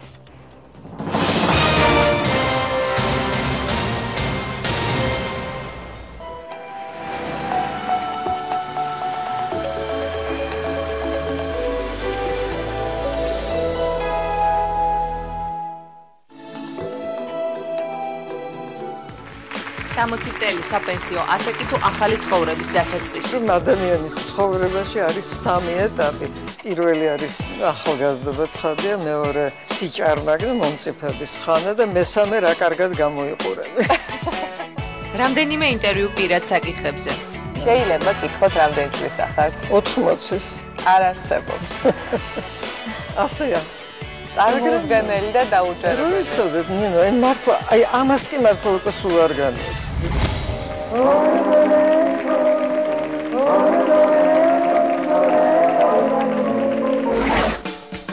50 წელის სცენაზე და გია ჭირაქაძის ახალგაზრდობის საიდუმლო. მერტმანი არა პრანჭებაში არ ჩამომართა. არ ბრძნობ მოხუცად და ნუხევ წინსა 72 წლის ვარ. თვლი რომ რაღაცა კიდე შემიძლია და სიამოვნებით გავაკეთებ იმას, რაც იაჩნიათ რომ ჩემი გასაკეთებია. აბა ლამაზად დადიქით. ასე, ლანა მხრები ჩამოუშვი, თერები ლამაზად ელენე, ნუ იგვიანებ. ო, ასე, დარგვი. საუკუნის ერთადერთი ქართველი მწვრთნელი ქალბატონი და მისი წარმატების ფორმულა. მე სულ ფიქრობდი, რომ აი დღეს მოვიგე, მაგრამ ხვალ რა იქნება. ეს წამიერი იყო, იცით, ეს სიხარული უკვე ფიქრობდი, ხვალ კიდე გავამართლებთ ამ სიყვარულს. სამეჯლისო ცეკვების ოჯახური ტრადიცია. ერთ წელიწადში 60-ის გავხდები, მაგრამ სურვილი ცეკვის არამც და არამც განელდა პირიქით. და შემოდგომის ვალსი ყველა ასაკის ადამიანისათვის. ნახეთ როგორია ცხოვრება 60 წლის შემდეგ. გადაცემაში ცხოვრება მშვენიერია.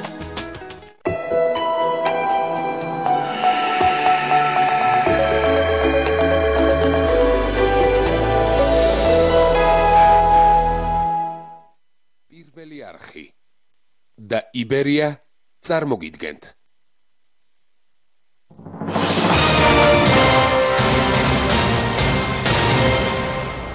მაშასე ოპოზიცია აცხადებს, რომ ხვალიდან ხელისუფლებას ახალ გეგმას უმზადებს, გადაცემას განაგრძობს ლევან გაჩეჩილაძე. ბატონო ლევან, ძალიან დიდი მადლობა, რომ იღებთ მონაწილეობას გადაცემაში. როგორც განვიხილეთ. სირცხვილის კორიდორი არ მაქვს ახლა, ვერ გაგატარებთ, მაგრამ უნდა გესაუბროთ ამ თემაზე. დიდი მადლობა, რომ მობრძანდით, თქო დავბრძანდეთ.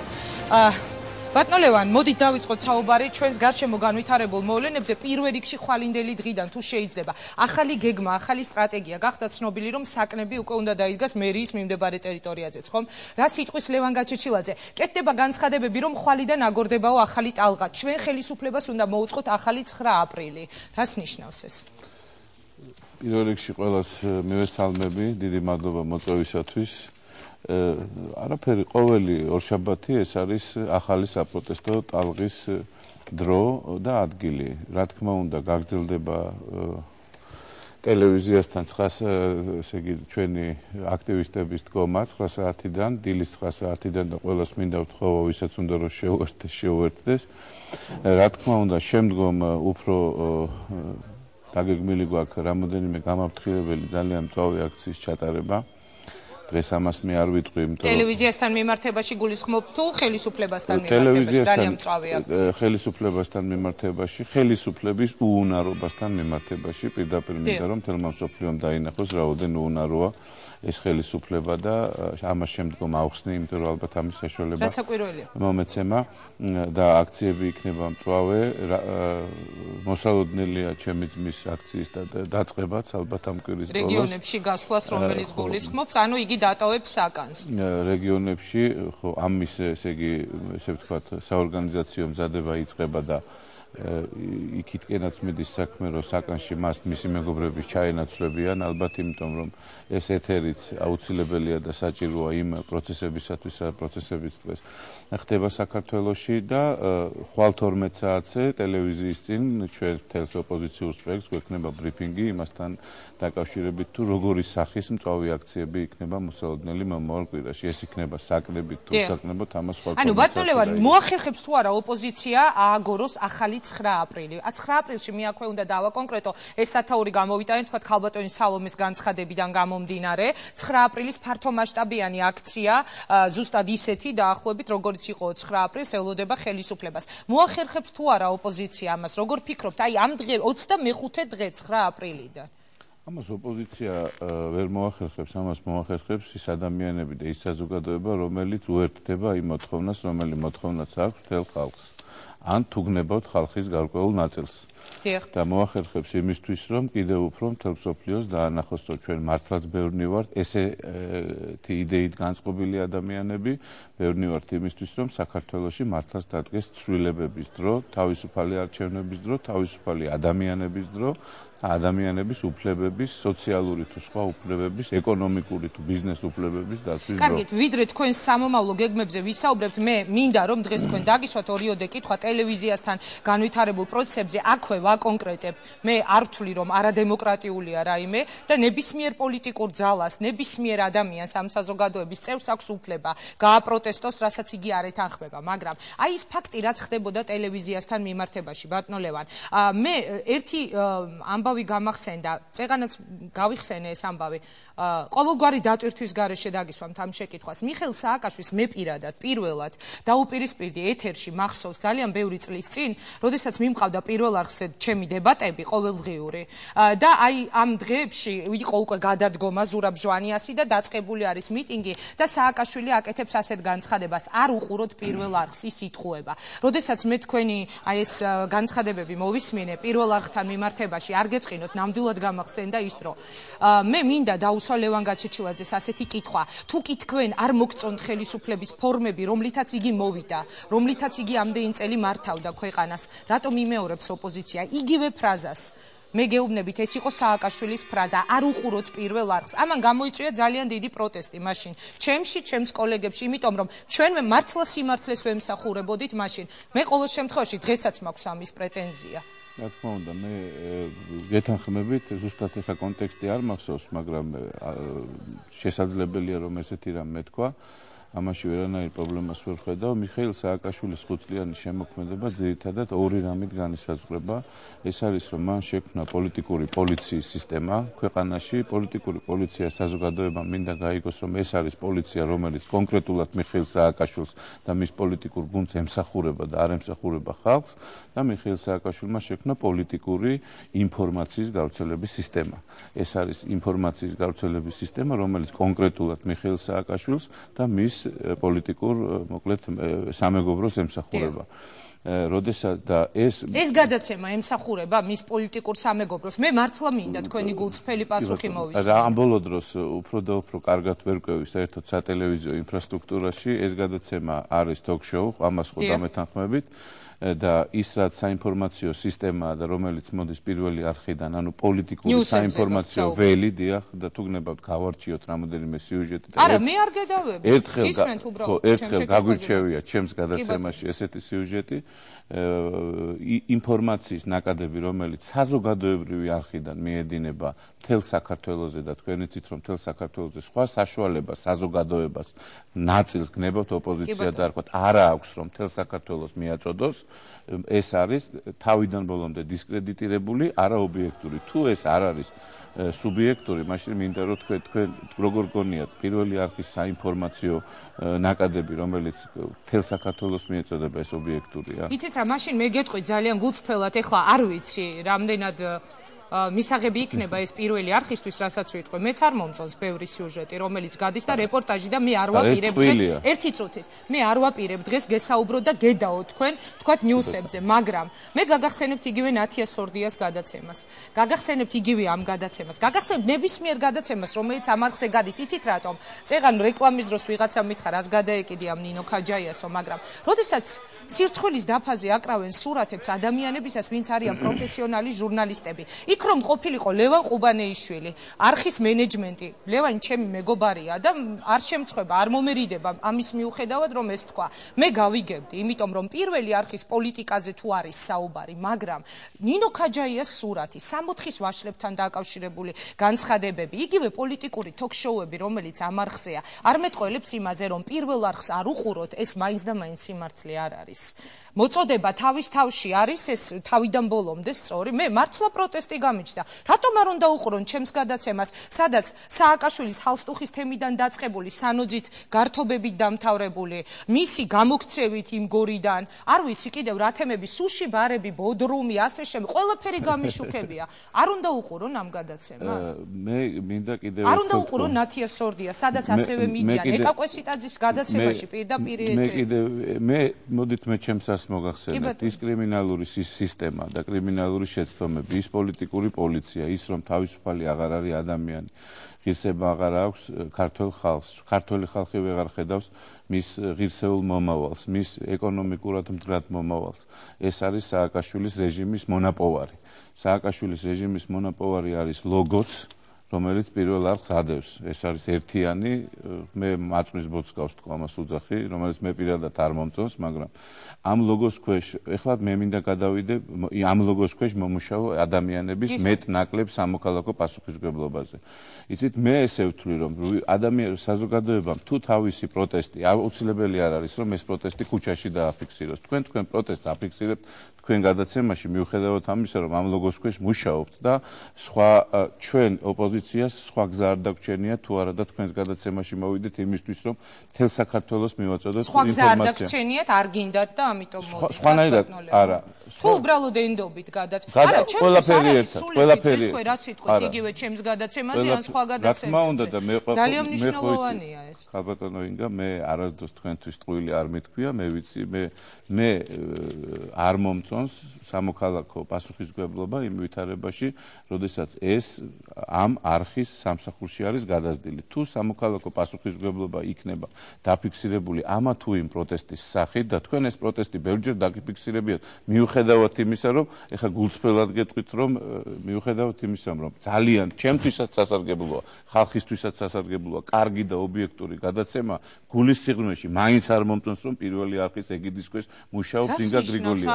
მე თუკი არ ვატყუებ მაყურებელს და თუკი მე ლევან გაჩეჩილაძე სამჯერ მყავდა ჩემს გადაცემაში, გია გაჩეჩილაძე, რომელიც არ ვიცი მე მართლა დაბლოკილი შეიძლება ხო უწოდო ამ ადამიანს, მაგრამ ორჯერ იყო ამ არხის პირდაპირ ეთერში. რატომ არ უნდა ვიმუშაო? თუკი მე მაქვს შესაძლებლობა საქართველოს, მე არ გაგაწყვეტნებთ იმ 20 წუთს ცოტას გადავაჭარბებ, ასე რომ თუ შეიძლება მათქვევნეთ ჩემი საქმელი. საქართველოს კი არა მარტო. საქართველოს ფარგლებს გარეთ უყურებს უამრავი ადამიანი. რატომ არ უნდა ვიმუშაო ამ არხზე? ნინო ჟაუტაშვილის პროტესტი, ინგა გრიგოლიას პროტესტი, სხვათა პროტესტი ამ პირველი არხის მიმართ გამოიწვევს იმას, რომ პირველი არხის ხელმძღვანელობა და კიდევ უფრო ზევით თავში დაფიქრდებიან, რომ ისინი არ გამოიყენებენ საზოგადოებისადმი ძალისმიერ ინსტრუმენტებს. მე ესე ვფიქრობ. ინგა გრიგოლიას პროტესტი რას ნიშნავს? როდესაც მე დამიბლოკეს ირაკლი ოქრუაშვილის ჩართვა, მე მაშინ ვიყავი გენერალური დირექტორის მოადგილე, მივიღე გადაწყვეტილება, გავაკეთე განცხადება და გადავდექი თანამდებობიდან, მაგრამ როგორ ჟურნალისტი თუკი მე არ ვაზარა, პროტესტი მე მქონდა და წამოვედი, ამას გეუბნებით, მაგრამ რა პროტესტი ითხოვ დღეს? გადაცემა, რომელიც ყველაფერს აშუქებს. არა მარტო ჩემი. მე უბრალოდ საუბრობ ჩემსაზე, იმიტომ რომ ეხლა მე და თქვენ საუბრობ და მე შემიძლია ჩემი არგუმენტები დაგილო. მე ვთქვი იმ პროტესტს, რომელიც აიძულებს ხელისუფლებას და პოლიციურ რეპრესიულ აპარატს შეცვალოს საინფორმაციო ველი საზოგადოებრივი არხიდან. და აღარ მინდა ჩავიდე ესე იგი კონკრეტიკაში თუ როგორ შუქდება ფიზიოლოგიური გამოვლინება ადამიანების რუსთაველზე და როგორ არ შუქდება სხვადასხვა ადამიანის ცემატყეპა, დაჭერა, სიკვდილით დამთავრება ახალგაზრდების და ასე შემდეგ. ეხლა ამისი ძალიან ბევრი მაგალითია. როდესაც ეს არის აბსოლუტურად არაობიექტური და ემსახურება რეპრესიულ, ავტორიტარულ, პირდაპირ მონოპოლიზებულ, კრიმინალურ მანქანას, მაშინ მგონია რომ უფრო მეტი პროტესტი ისეთი ცნობილი ადამიანების პროტესტი რას გულისხმობთ? აი მე რა უნდა გავაკეთო? მე როდესაც ვაძლევ ყველა კადრს, ვაშუქებ ყველაფერს, მომყავს ყველა სტუმარი, ვინც იმ კვირის მთავარი სტუმარია და როდესაც მაყურებელი ჩემგან იგებს ასეთ შეკითხვას ხელისუფლების ან ოპოზიციის ბევრი ფორმებია პროტესტის ჟურნალისტებისგან იმისთვის რომ თქვენ იმუშაოთ ისეთ არხზე რომელზედაც მუშაობა თქვენ თვითონაც გაგიხარდება და ამ არხის საინფორმაციო ველი იყოს თავისუფალი პროტესტის არსებობს ბევრი ფორმები პირველი ფორმა ეს შეიძლება იყოს რომ კონკრეტული თქვა წერილი ძალიან ისეთი სახის რადიკალური წერილი ოფიციალურად მიწეროთ ყველა იმ ცნობილმა ჟურნალისტმა ლევან ყუბანეიშვილს მე არავის არ მიბლოკავენ არც ერთი კადრი არავის არ გაუპროტესტებია და რა მე პირიქით ვფიქრობ რომ ოპოზიციისთვის ძალიან მომგებიანია იყოს თავისუფალი ეთერი თქვენ თუ კი მემეწყვით რატომ არ გააშუქე ინგა პრეზიდენტის ბოდრუმის სკანდალი მე თქვენ ამას არ გეუბნებით მე ამას გვეუბნები ლევან ყუბანეიშვილს რომელიც ინგა გრიგოლიას უხდის ხელფასს კი მაგრამ მე ხო ამას ვაშუქებ ხო მაგრამ საერთო ჯამში თქვენ რომელი ლოგოს ქვეშაც გამოდიხართ რომელი სახელისთვის ქვეშაც გამოდიხართ ჩემის აზრით შიგნი ჯანსაღი ადამიანებისთვის ეს უნდა იყოს სამოქალაქო პროტესტის გამოვლინება მართლა გეუბნები ყოველთვის არის გადაცემაში გამოხატული მე ვფიქრობ კიდევ ერთხელ ვიტყვი მე ჩემ თავზე იმიტომ საუბრობ რომ აქ მე ვზივარ და შემიძლია ნებისმიერ თქვენ შეკითხვაზე მაგრამ მე ყველას გასაგონად მე მიმაჩნია რომ ჟურნალისტის საქმეა ობიექტურად იმუშაოს რა ლოგოც არ უნდა გედოს თუ არის მთავარი ამბავი რომ ვიღაც ფიზიოლოგიურ მოთხოვნილებას იქმაყოფილებს ისიც უნდა აჩვენო მაგრამ უნდა აჩვენო რეგიონებიდან ხალხი რომ ჩამოყავთ თუ არის მთავარი ამბავი რომ ნარკოტიკებზე არის რაღაც სკანდალი ისიც უნდა აჩვენო მაგრამ უნდა აჩვენო შენი საზოგადოების რა ღირსეული ნაწილი ითხოვს პრეზიდენტის გადადგომას უნდა აჩვენო ყველაფერი რა მნიშვნელობა აქვს ერთ კითხვას დაგისვამ თქვენი წამოსვლის მიზეზი იმედიდან რა იყო ჩემი წამოსვლის მიზეზი იმედიდან ის იყო რომ მე აღმოჩნდი ძალიან ცუდ პოლიტიკურ თამაშში ჩათრეული საბოლოო ჯამში მე ეს არაერთხელ მიყავს მაგრამ თქვენი გადაცემები ხო მაშინ თავისუფალი იყო ჩემი გადაცემები იყო მაშინაც თავისუფალი როდესაც TBC სტუდიიდან ვაკეთებდი მაშინაც იყო და ეხლაც თავისუფალი ეხლა თქვენ და თქვენნაირი ძალიან ჭეშმარიტი და ღირსეული და ნიჭიერი ქართველებიც აღმოჩენილები ხართ ძალიან ცუდ საზოგადოებისთვის ძალიან ცუდ პოლიტიკურ თამაში ეს არის საზოგადოების დასკვნებზე მე და თქვენ ნუ ვისაუბრებთ თუ კი თქვენ ფიქრობთ რომ ეს გადაცემა კონკრეტულად ყველა თემა გადის და სადაც ყველაფერი ყველა კითხვა ისმება, ყველა თემაზე ღიად მიდის საუბარი და მართლა არ არსებობს დაუსმელი შეკითხვა. თუ კი თქვენ ფიქრობთ, რომ ამის მიუხედავად ჟურნალისტს მაინც არ აქვს უფლება, მან იმუშაოს, საქართველოს რეგიონებს მიაწოდოს ინფორმაცია, ჩართოს ეთერში გია გაჩეჩილაძე, თქვას რომ პრეზიდენტი იყო ბოდრუმში და ასე შემდეგ, მაშინ მე არ დაგეთანხმებთ. ამ შემთხვევაში მე და თქვენ სხვადასხვა პოზიცია გქონია ჟურნალისტიკაზე. კარგით, მოდით ახლა ნუ ვიდავთ. უბრალოდ ჩემი აზრია, რომ თქვენნაირი ადამიანები აღმოჩენილები ხართ უკვე ძალიან ცუდ პოლიტიკურ თამაში მიუხედავად იმისა, მაშინ მეჩვენებინა მე თქვენ თუ შეიძლება მაშინ ლევან გაჩეჩილაძის ერთ გამოსვლას შეგახსენებთ, არ გაგიკვირდეთ უბრალოდ მე როგორც ჟურნალისტი ძალიან ისეთი ვარ, გაოცებული ვარ ეხლა, როცა თქვენ მეუბნებით რომ თურმე გადაცემები უნდა დაიხუროს, თურმე პროტესტი უნდა გამოვაცხადოთ. გადაცემების დახურვას არაფრით არ ვლაპარაკობ. მე მაშინ თქვენს ერთ გამოსვლას შეგახსენებთ ლევან ყუბანეიშვილთან დაკავშირებით იყო ეს გაკეთებული და პასუხს მოვისმენ და შემდეგ ჩვენს კი ბატონო, პასუხს მე ყველაფერზე გეტყვით. ერთი პროტესტი არ არის მარტო გადაცემის დახურვა. პროტესტი არ არის. პროტესტი შეიძლება იყოს წერილობითი, შეიძლება მოხდეს პრესკონფერენცია. არა, პრესკონფერენციით შეიძლება რამოდენიმე ადამიანი გამოხვიდეთ და თქვათ, რომ ლევან გეყოფა საინფორმაციო ველის ესეთი გაჭუჭყიანება. მოდი რა, დავნიშნოთ, ავირჩიოთ ისეთი საინფორმაციო სამსახურის უფროსი, რომელიც იქნება როგორც პოზიციისთვის, ისე ოპოზიციისთვის მისაღები. თქვენი აზრის დაფიქსირების მე ვთვლი, რომ დღეს ოპოზიციისთვის, საზოგადოების იმ ნაწილისთვის, ვინც ქუჩაში დგას, უფრო მეტად მნიშვნელოვანია იყოს თავისუფალი ეთერი, სადაც თქვენი იჯდებით, სადაც იჯდება და ამაში ძალიან დიდ მადლობას შალვა ნათელ, არა, ეს მადლობა არა, ეს ჩემი მოვალეობაა, მე ვარ ჟურნალისტი და გავა ასეთი გადაცემა. თუ შეიძლება ერთი წუთი თქვენი კომენტარი და მერე პოლიტიკური თემები. დღეს ტუბანეიშვილმა გამომიგზავნა ესეთი ინფორმაცია, მე ვერ მხვდება ეშინია, იმიტომ რომ იცის რომ დაუპირდი რომ სილას აგაწნიმეთ, კიდე მერე დაგელაპარაკებითქო რა. გამომიგზავნა ესეთი ინფორმაცია და მართლა ავაწნი. საჯაროდ სადაც არ გადავიყრები, სილას ავაწნი. სურო 30 დღე ჩამსვან ამ სილის გამო რა. იმიტომ რომ საქართველოსის მთელი ცხოვრებით ციხეში რა. ხო, ავაწნი, იმიტომ რომ ასაწნელია. ლევან, ეხლა მე დავაფიქსირებ ერთ რაღაცას, როგორც წესი ჟურნალისტი ამას არ უნდა ამბობდეს, მაგრამ შენ რომ რაიმე ქვეტექსტი არ წაიკითხო, რაღა ეხლა ამოიღე. ლევან გაჩეჩილაძე შედის იმ ძალიან ცოტა პოლიტიკოსებში, რომელსაც მე ვცემ ძალიან დიდ პატივს. აქვე ამას ვაფიქსირებ და ალბათ არასოდეს არ მithქვამს არც ერთ პოლიტიკოზე და ეჭვი მაქვს აღარც ვიტყვი, მაგრამ ეხლა ამას თulis საჭიროდ. იცით რატომ ვთქვი ეს? მე არ მომეწონა პოლიტიკოსი, რომელსაც მე ვცემ პატივს. მიტინგზე გამოვიდა, არ აქვს მნიშვნელობა რომ ეს ჩემი მეგობარი არ არის და ვიღაც ადამიანზე თქვა რომ ეხლა მე მას დავიჭერ და სილას ავაწნი. ოპოზიცია რომელიც ხელისუფლებას უწუნებს იმ ტონს, რა ტონითაც იგი გვესაუბრებოდა ამდენი წელი, უწუნებს მთელი პოლიტიკას, მართლა ძალიან მძიმე ტონი იყო. მე ჩემს თავზე მაქვს ეს გამოცდილი. რატომ იმეორებს ამას ოპოზიცია დღეს? რას ნიშნავს სილას ავაწნი? თუნდაც არ მოგწონდეს არხის პოლიტიკა, რა არის ეს? კი ბატონო, გიპასუხებ, თქვენ ხო იცით რომ ეხლა მე რახან რაღაცა ვთქვი, ამის პასუხიც მექნება. საერთოდ იყო ესეთი გამოთქმა ჩემს ბავშვობაში და ყმობაში სილის აწნა, მე ამას სილას ავაწნი. ეს არის გამოთქმა, როდესაც ადამიანზე იგივე, ეს არის პროტესტის გარკვეული ფორმა. როდესაც ადამიანზე აკეთებ, ესე იგი, მორალურ წნეხს და მორალურ ზეგავლენას უკეთებ ამ ადამიანს. ჩემთვის ცოტა უფრო მძიმეა ამის მოსმენა, არ აქვს მნიშვნელობა. ჩემთვის ძალიან მძიმეა იმის მოსმენა, რომ ლევან გაჩეჩილაძეს ეძახიან პოლიტიკოსს, იმიტომ რომ მე ვთვლი, რომ ჩვეულებრივი ადამიანი ვარ, საზოგადოების წევრი ვარ, არავიზე ნაკლები ბიზნესმენი არა ვარ, სხვათა შორის მინდა გითხრათ, იმათზე, ვინც ხმას არ იღებს, არავითარ ნაკლები ამ ქვეყანაზე არ გამიკეთებია, მაგრამ ჩემი სისხლის უკანასკნელ წვეთამდე მზათა ვარ რომ ჩემ ქვეყანას ვემსახურე. ხშირად, რა თქმა უნდა, ემოციებიც მექნება, მაგრამ ყოველთვის ეხლა ეს ობიექტური ეს იქნება ყოველთვის ობიექტური ემოციები იმ ვითარებიდან გამომდინარე, როდესაც მოლაპარაკებული ვარ და აქ თითქმის ხალხის სისხლის ფასად შემოვედი მე ლევანთან, აი აქ პირველ არხზე 9 აპრილს და ჩვენ მოველაპარაკეთ იმაზე, რომ ყოველ დღე 4-5 წუთიანი პირდაპირ ეთერები უნდა კონდეს ოპოზიციას და დილით მე ბასა ჯანიკაშვილისგან ვიგებ იმას, რომ ეს ამბავი გადაიდო და ჩაიშალა, იმიტომ რომ ვიღაცას ლევან გაჩეჩილაძის პროტესტი არ მოეწონა, ეხლა მე ვერ ვიტყვი, მე ვანო მერაბიშვილი არა ვარ, რომ თქვა რომ თავისი კრიმინალური ქცევებს სხვადასხვა ვამზადებთ ძალიან სერიოზულ დოკუმენტაციას იმ კრიმინალზე, რაც ლევან ყუბანეიშვილის თამადობით პირველ არხზე ხდება, არც ამის თქვა არ მინდოდა. მაგრამ ამას ვამზადებთ, იმიტომ რომ ძალიან სერიოზული დოკუმენტაცია ჩაგვივარდა ხელში. იმის გამო რომ მე ვლაპარაკობ ჩემ თავზე და მე ვთქვი ის, რაც ვთქვი.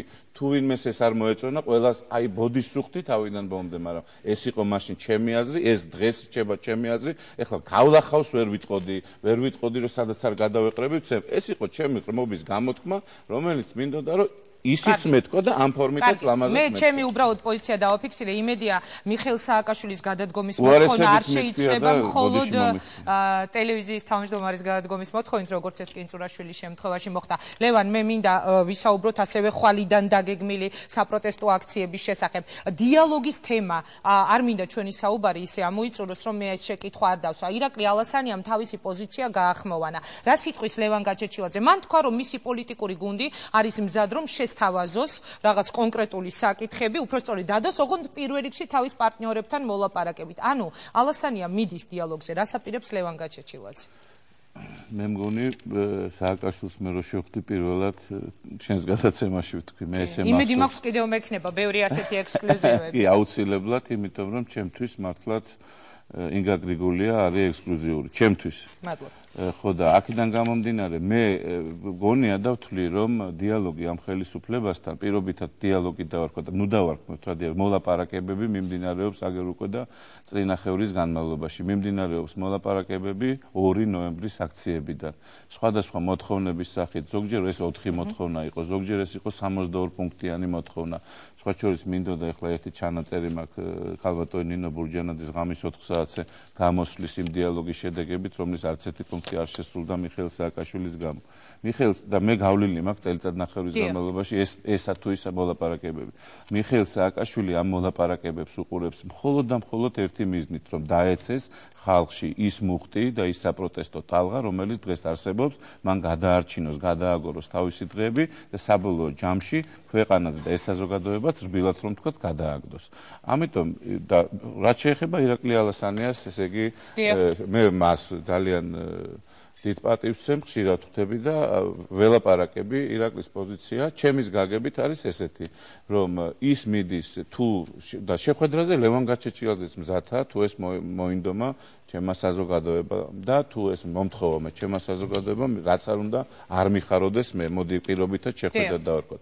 ეხლა როგორ გონია თქვენ მიხეილ სააკაშვილს რომ შეხვედრა უნდოდეს დროს და ადგილს არ იტყოდა და არ შეგვდებოდა თუ როგორ იქნებოდა? არა, ოპოზიციისგან ალბათ არსებითი თანხმობის მოლოდინი არსებით თანხმობას მთელი ოპოზიციური მანდატიც მაქვს წამოღებული და ამაზე ერთობრივი განცხადებას ნებისმიერ დროს და ადგილას დაგვითქვან და მიხეილ სააკაშვილთან მხოლოდ მზათა ვარ საზოგადოების წარმომადგენლებთან ერთად მზათა ვარ შეხვედრამ, ოღონდ აუცილებლად ეს უნდა იყოს მედიის თვალყურის ქვეშ, საზოგადოების თვალყურის ქვეშ.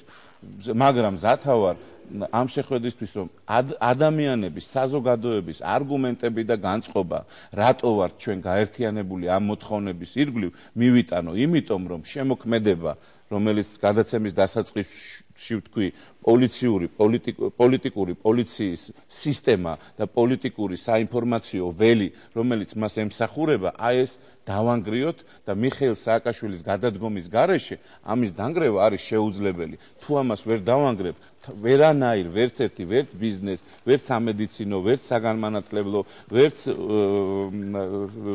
უმწეო ადამიანებისთვის ვის ჩვეულებრივი საშუალო ოჯახ თავისუფლებას ზოგადად ვერ მივიღებთ თავისუფალ არჩევნებს და საქართველოს სახელმწიფოს ქართულ ქვეყანას ქართულ მომავალს ვერ შევქმნით. ანუ თქვენ თუ იქნება კონკრეტული თარიღი და ადგილი ალასანიას მსგავსად ხართ მზად მასთან არა მარტო მე მთელი ოპოზიციური სპექტრი რომელიც ჩვენ ესე იგი ვიკრიბებით თქვენიცით ვინც ავართ და ვინც განვაცხადეთ პასუხისმგებლობა პირობითად 9 აპრილო პროტესტზე ჩვენ გავაკეთეთ ესეთი განცხადება და ეს განცხადება გაახმოვანა დავით უსუფაშვილმა სადღაც ვიკეთეთ ყველა გითხარით ადგილი და დრო და მოვდივართ ყველანაირი დღის წესრიგის გარეშე მაშინ ეხა ხელისუფლების მხრიდან ოპოზიცია ელის კონკრეტულ ადგილსა და დროს ჩვენი თემა არის ჩვენი თემა მე ხლა არ ვიცი ისინი რაზე ილაპარაკებენ მაგრამ რაზედაც არ უნდა ილაპარაკონ საზოგადოების განწყობები ძალიან კარგად ვიცი და პასუხის გაცემაც ძალიან კარგად შემიძლია. კარგი და მე მინდა ბოლოს შეკითხვა დაგისვათ ლევან თუ შეიძლება ირაკლი ალასანიასთან მიმართებაში გაჩნდა ასეთი კითხვა უბრალოდ თქვენთან მიმართებაში მართლა არის თუ არა შანსი ვთქვათ ლევან გაჩეჩილაძე აღმოჩნდეს მის პარტიაში იყო რაღაც ასეთი ინფორმაცია რომელიც გაჟღერდა. საერთოდ ავდგები მეც კი ბატონო მე საერთოდ მინდა რომ ამ ქვეყანაში მართლა თქვენთან წინა გადაცემაში ვთქვი პოლიტიკური პარტიების შესახებ რომ არაჯანსაღი სიტუაცია იმ თვალსაზრისით რომ ძლიერი კანონმდებლობა არ არის მიღებული. მე ჯერჯერობით არც ერთი პარტიაზე შესვლაზე არ მიფიქრია, მე ყველას მეგობარი ვარ, ვინ ჩემი მეგობარია და ვინ ჩემი პოლიტიკური მეგობარია, იმ მიზნის მისაღწევად, რასაც მშვიდობიანი გადაყენება თუ გადადგომა ქვია მიხეილ სააკაშვილს და საქართველოს ნამდვილი ქართული მომავალი ქვია და ვნახოთ რომ ჩვენ თავარია ჩემთვის რომ დაგვიდგეს თავისუფალი არჩევნები. ვნახოთ რას ნიშნავს? ანუ შესაძლებელია თქვენ და ალასანია უცბად ერთ პარტიაში გიხილოთ? ეს ყველაფერი დამოკიდებულია იმ კონსულტაციებზე, რა კონსულტაციების მთლიანად ოპოზიციაზე შეხება. მე რა დაგიმალოთ და როდესაც კანონით იყო ესეთი წესი რომ თუ გინდოდა რომ მაჟორიტარად გეყარა კენჭი რომელიმე პარტიის წევრი უნდა ყოფილიყავი, ხალხის პარტიის წევრი გახდეთ მაშინ. ხო იცით ახლა როგორი სიტუაცია, როდესაც პრეზიდენტობის კანდიდატი ვიყავი, თავისუფლებიდან ვიყარე კენჭი პრეზიდენტი ბატონი კონსტანტინე გამსახურდიას პარტიამ წარმადგინა საპრეზიდენტო საერთოდ მახინჯის საარჩევნო კანონმდებლობა გვაქვს და ეს რომ მოწესრიგება ანუ გამორიცხული არ არის რომ თქვენ აღმოჩნდეთ მის პარტიაში ამას გეკითხეთ საზოგადოების შეკვეთა რაც იქნება და ხალხის შეკვეთა რაც იქნება და რაც იქნება ქვეყნისთვის კარგი იმ ნაბიჯებს გადავდგამ და არ ძალიან ბევრი ადამიანიერიდება ამა თუ იმ პარტიაში შესვლას იმიტომ რომ თვის რომ პოლიტიკა ბინძურია სანამ სუფთა ხალხი არ მივა პოლიტიკაში პოლიტიკა სულ ესე დარჩება დიდი მადლობა მეტი წილი სუფთა ხალხი ძალიან დიდი მადლობა მე მინდა მართლა გულით გთხოვოთ დაგვანებეთ ჟურნალისტებს თავი და გვაცადეთ მუშაობა თუ შეიძლება ხელისუფლების მისამართით ვსვავდი სულ ამას ამდენი წლის განმავლობაში და ეხლა მიწევს იგივე დავიმეორო ძალიან არ ვიცი დათო გამყრელიძე როგორ ხასიათზე იყო როდესაც იგი ჟურნალისტებს თქვა თხოვდა პირადობის დამადასტურებელ მოწმობას ან სალომე ზურაბიშვილი მაგრამ ჟურნალისტებისთვის ეს არის ძალიან მძიმე და კიდევ ერთ ვიტყვი მე არ მწხვენია მე ვმუშაობ პირველ არხზე მაგრამ ვაკეთებ გადაცემას და ეს გადაცემა გადის პირველ არხზე რომელშიც არ არსებობს დაბლოკილი თემა ასე რომ სირცხვილის კორიდორში მე ხვალ დილით როდესაც მოვალ სამსახურში გავივლი მაგრამ იცოდეთ რომ მე არ მწხვენია ნახვამდის მე მინდა თუ გაწყენინეთ ბოდიში მოგიხადოთ არა ნამდვილად ჟურნალისტებს აქვთ ხო განაცხენები მოგეფეროთ და მინდა გითხრათ ერთი რამ რომ სირცხვილის კორიდორები ჩვენ არ ვებძვით ინგა გრიგოლიას არც სხვა ადამიანს ვებძვით ჩვენ ვებძვით იმ სისტემას რომლის სისტემის არსებობა საქართველოში აღარ შეიძლება. დიდი მადლობა ლევან, იმედია უახლოეს პერიოდში ჩვენ კიდევ გვექნება პირდაპირ ეთერში საუბრის საშუალება. ნახვამდის თქვენ უსმენთ ლევან გაჩეჩილაძის, აი ასეთი არის მისი პასუხები და ვიდრე დაგემშვიდობებით გადაცემა სანდრო ყანჩელის ანიმაციური რგოლით დავასრულებ, რომელიც მან გერმანიიდან მოგვაწოდა. ვფიქრობ დღევანდელი სიტუაციისთვის ეს ანიმაციური რგოლი ძალიან საინტერესო უნდა იყოს.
აი ასეთი იყო დღევანდელი პოლიტიკური კვირა. მე გემშვიდობებით მომავალ კვირამდე ზუსტად 20 საათზე ჩვენ ვიქნებით ერთი კვირის შემდეგ პირდაპირ ეთერში. მინდა გისურვოთ მშვიდობა, მაშასე ოპოზიცია აცხადებს, რომ ხვალიდან იწყება ახალი ტალღა. ნახვამდის დაველოდოთ ერთად მოვლენებს. კარგად გრძელდებოდეთ.